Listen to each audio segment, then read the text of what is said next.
ప్రభుత్వాలకు మధ్యలో దూరం పెరిగేటట్టుగా ఆయన చెప్తున్నటువంటి అబద్ధాలు ఈరోజు తేటతెల్లం చేయాల్సినటువంటి బాధ్యత మా మీద ఉంది.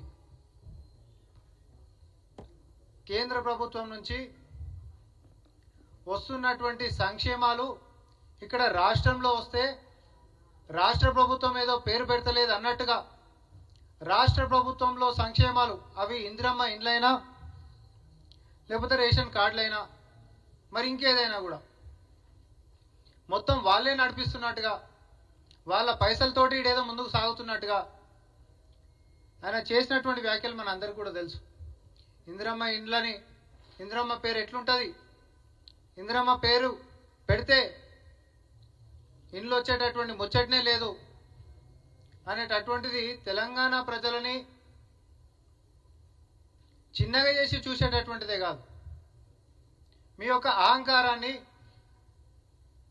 అధికార దర్పాన్ని ప్రదర్శిస్తున్నటువంటిగా కాంగ్రెస్ పార్టీ చూస్తూ ఉంది. సూటిగా మేము ఒకటే చెప్తాం, ఎందుకంటే ఓట్లేసేటటువంటి సాంప్రదాయాన్ని తెలంగాణలో తీసుకొని వచ్చినటువంటి మీరే కాబట్టి మీతోటే మొదలు పెడదాం. బండి సంజయ్ గారు, రాముని మీద ఒట్టేస్తావా, రాజ్యాంగం మీద ఒట్టేస్తావా? ఈ రెండింటి మీద, ఆ రాముల వారి మీద ఒట్టేసినా సరే, రాజ్యాంగం మీద ఒట్టేసినా సరే, ఏ చౌరస్తాకు వస్తావో రా, లేకపోతే భద్రాచలం రాముల వారి గుడికి పోదాం, ఆయన సన్నిధులనే అంటావు కదా పచ్చిబట్టలతో వచ్చి నిజాలు అనేటటువంటిది నీకు తేల్చాల్సినటువంటి అవసరం ఉంటుందని. కేంద్రం కించి ఎన్ని నిధులు తెచ్చినావు, కేంద్రం కించి ఎన్ని ఇళ్ళు కట్టినావు, ఏ ఇళ్ళు కట్టినావు అని చెప్పి నీ పేరు పెట్టాలి. ఇవన్నీ తేటతెల్లం మేము కూడా చేస్తాం లెక్కలతోటి. చౌరస్తాకు వచ్చినా సరే ఈడ మేము చెప్తాం, మీ కాడ ఏమైనా లెక్కలు ఉంటే పట్టుకొని వచ్చినా సరే.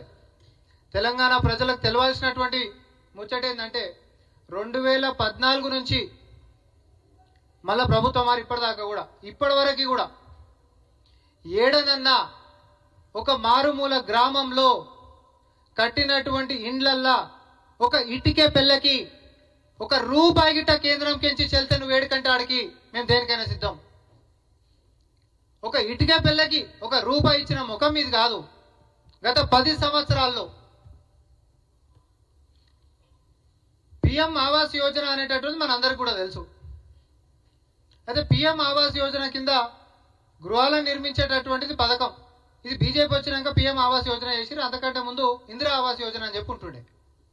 నార్మల్గా పట్టణాలలో ఉంటున్నటువంటి దారిద్ర్యపు రేఖ కంటే కింద ఉన్నటువంటి వాళ్ళకి గృహాలు నిర్మించి ఇవ్వాలనేటటువంటి ఒక సంక్షేమం ఏదైతే ఆనాడు కాంగ్రెస్ పార్టీ తీసుకొని వచ్చిందో, అటు పట్టణాల్లో ఉంటున్నటువంటి వారికి పట్టణాభివృద్ధి శాఖ కింద ఉంటుంది. ఈ రెండు డిఫరెంట్ మంత్రులు ఉంటాయి పైన కేంద్రంలో కూడా. పిఎం ఆవాస్ యోజన అర్బన్ కింద ఒకటి ఉంటుంది, పిఎం ఆవాస్ యోజన రూరల్ కింద ఇంకోటి ఉంటుంది. పిఎం ఆవాస్ యోజన రూరల్ కింద ఆయన అన్నాడు కదా, ఏ ఊరికి పోయినా కూడా ఈరోజు మేము ఇస్తున్నటువంటి పథకాలతో నడుస్తుంది, మేము ఇస్తున్నటువంటి వాటి మీదకించే వీళ్ళు చెప్పుకుంటా మా పేరు పెట్టకుండా ఇంద్రమ్మ పేరు పెడితే ఒప్పుకోమని అంటుండు కదా.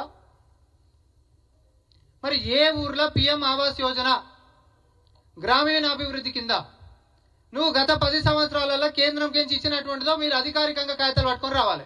ఇది కాంగ్రెస్ పార్టీ నుంచి ఓపెన్ ఛాలెంజ్ చేస్తా ఉన్నాం. అసలు కేంద్రం కించి ఎంత వస్తాయి, రాష్ట్రం కించి ఎంత వస్తాయి, ఈ పథకం ఏం చెప్తుంది అనేటటువంటిది ప్రజలకి తెలవాల్సినటువంటి అవసరం ఉంది. ఈరోజు పిఎం ఆవాస్ యోజన రూరల్ కింద ఈ పథకం ఏమని చెప్తుంది అని అంటే 1,20,000 రూపాయలు ఇంటికి ఇస్తారండి. 1,20,000 రూపాయలు ఇంటికి ఇస్తారు. దీంట్లో కేంద్ర ప్రభుత్వం ఎంత ఇస్తుంది తెలుసా? 72,000 రూపాయలు ఇస్తుంది. మిగతా 48,000 రూపాయలు రాష్ట్ర సర్కారు భరించాలి. పిఎం ఆవాస్ యోజన అర్బన్ కింద అంటే పట్టణాల్లో ఉంటున్నటువంటి దాని కింద 2.5 లక్షల రూపాయలు ఇస్తారు. ఈ పథకం కింద మొత్తం ఇంటికి విలువ కేంద్ర ప్రభుత్వం కట్టేది, పట్టణంలో పేదోళ్ళకి ఇచ్చేటటువంటిదేమో 2.5 లక్షల రూపాయలు.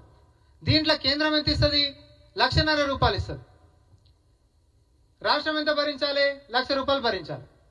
అదే గ్రామాలలో అయితే పిఎం ఆవాస్ యోజన గ్రామీణాభివృద్ధి శాఖ కింద ఉంటుంది. ఇద్దరు మంత్రులు వేరు, మన ముఖ్యమంత్రి గారు మన డెలిగేషన్ ఇద్దరు కలిసిరు.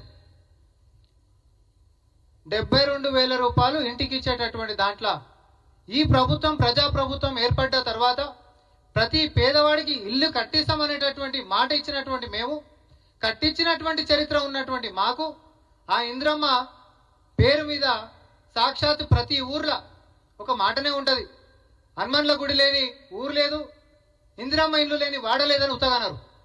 ఏ ఊరికన్నా పోతే ఇందిరమ్మ ఇల్లు కట్టించినటువంటిది ఒక ఊరు చూపిస్తారా ఈరోజు తెలంగాణలో? Open challenge.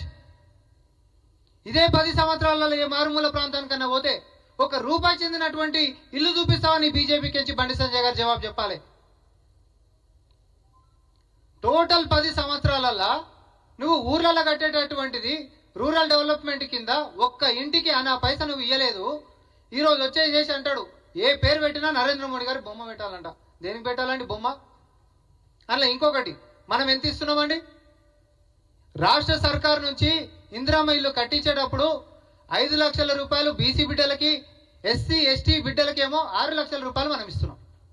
6 లక్షల రూపాయలు మనం ఇస్తే ఆయన రూరల్ డెవలప్మెంట్ కింద మనం పోయి అడిగినాం. నిజం చెప్పాలంటే కాంగ్రెస్ పార్టీ బీజేపీ అంటే 2 భద్రశత్రులు లెక్క కొట్టుకోవాలి. కానీ మీకు గుర్తుండాలి, ప్రధానమంత్రి గారు వచ్చినప్పుడు అదే వేదిక మీదకించి ప్రజల ముఖ్యమంత్రి అయినటువంటి చిత్తశుద్ధి ఉన్న నాయకుడు గౌరవనీయులు ముఖ్యమంత్రి వర్యులు రేవంత్ రెడ్డి గారు ఏమన్నారు?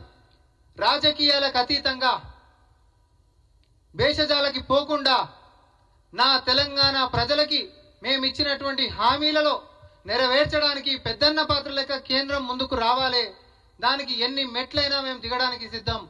పేరు గురించి పాకులాడేది లేదు, రాజకీయాలు చేసేటటువంటి అంశమే కాదు sir. End of the day అందరూ తెలంగాణ ప్రజలకి సంక్షేమాలు అందించనీకే మీరైనా మేమైనా కూడా కలిసి ముందుకు నడుద్దాం. దానికి మా ప్రభుత్వం నుంచి మేము ఎన్ని మెట్లైనా దిగుతామని చెప్పి మేము చెప్పినామా లేదా?